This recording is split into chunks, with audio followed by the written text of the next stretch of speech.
Welcome to the Engerati studio. We're located at the Australian Utility Week. And with us today, we have got Suket Singhal from Secure. Thank you so much for joining us this morning. Morning, Denise.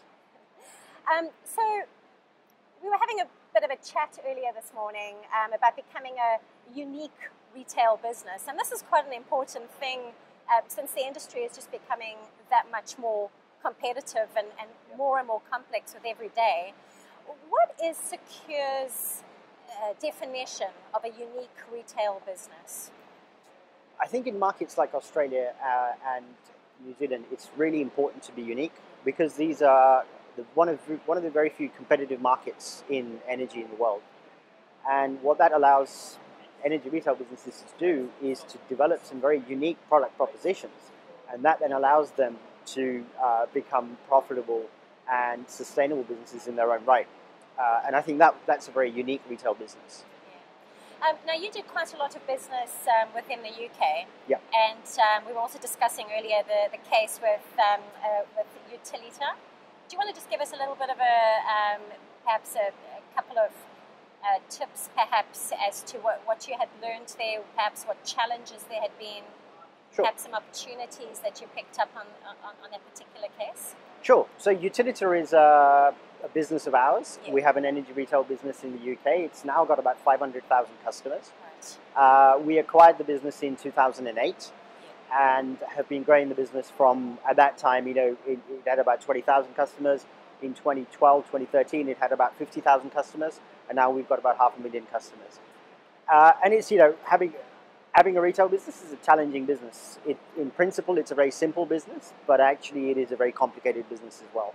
And we learned a lot from having our own retail business. And what we've done over the last 7 years is we've folded that learning into the products and services that we're developing for energy retailers around the world.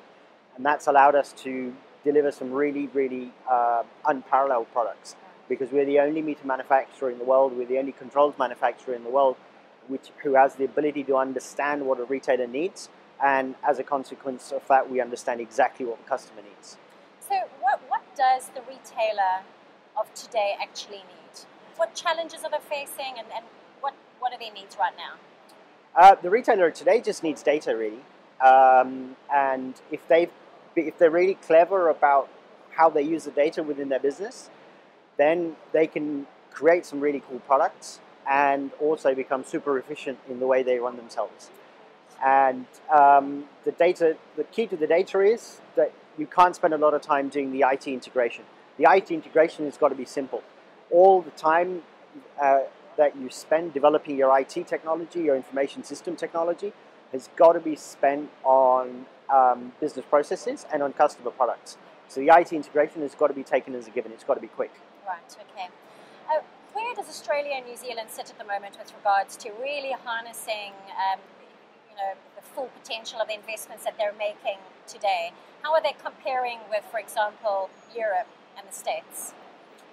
I think with the power of choice coming into Australia, it's very much at the front edge of the S-curve in order for technology to get deployed. I think the power of choice is a great thing. Look, Australia is the only market in the world I know where smart meters are mandated to go into actual meter read profile settlement for electricity. I think that's a fantastic opportunity because what it allows you to do is it allows you to map your wholesale position very, very carefully to the products that you've got, and you can add some real value to particular customer segments if you pick them up. So I think it's really good. I think the retail businesses need a bit of time to understand what this means, because till now it was a service that paid for from the distribution network operators, and it wasn't anything that they bothered about. They were basically marketing organizations. But this is the opportunity also for them to vastly improve their customer service. What we've seen, what we've deployed, we've reduced the number of calls we get in from our customers, and also we've reduced the time that it takes to process calls. I think that's really cool. I think in Australia we're probably missing an opportunity or two. That's what I would say. It would be really good if the gas networks were also asked to give up the gas metering assets, because a lot of customers in Australia, especially New South Wales and South Australia, have got electricity and gas supplies. So now they'll get the benefit of one, but they won't get the benefit of the other.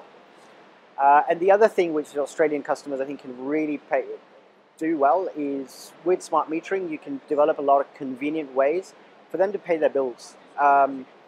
People only get into hardship paying their bills when they've got to pay them once a month or once a quarter. If they can pay their bills every week or twice a week, they're unlikely to fall into hardship, they're unlikely to fall into debt. That's really good for the customer because that's one less thing he's got to worry about. And at the same time, it's really good for retail businesses because they're wiping off a lot of their profits just because of bad debts. Most customers want to pay. Most customers are just not able to pay because of their circumstance.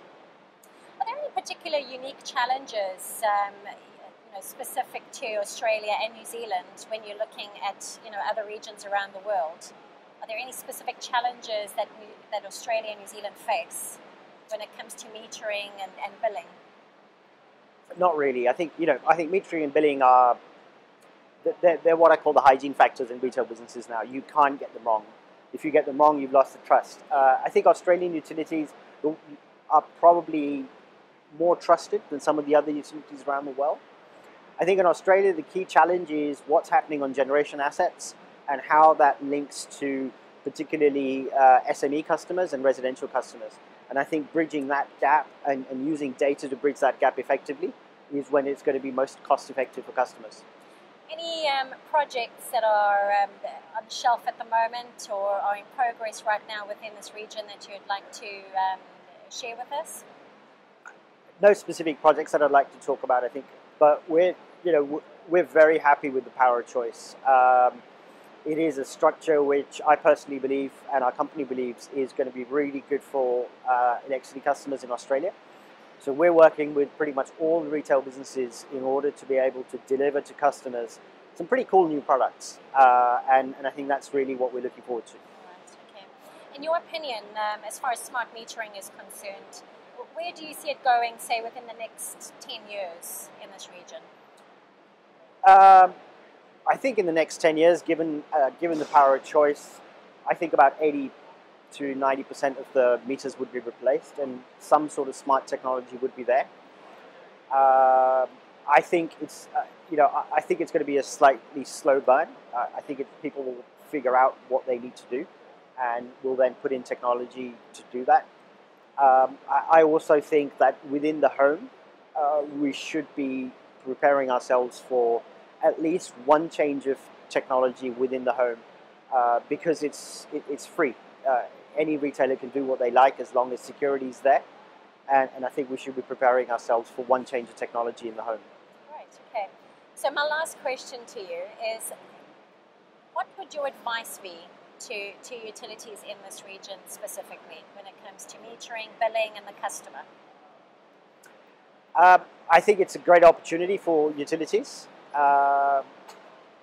They need to do smart metering keeping in mind what's right for the customer. If they do that, then they're likely to make a success of smart metering. And if they, as individual retail businesses, make a success, then it will be successful for Australia as a whole. So I think the customer is going to be absolutely critical. You've got to deliver to him. Great. Okay. Well, thank you so much for joining us. I'm sure pleasure. you'll enjoy the rest of the event, and I'm sure we'll catch up with you during the course of it. Yeah, I look forward to it. I'm really looking forward to it. Thanks. Thank you very much to our viewers for joining us. Do catch the other videos that will be uploaded during the course of the event. I'm Denise. Thanks for joining.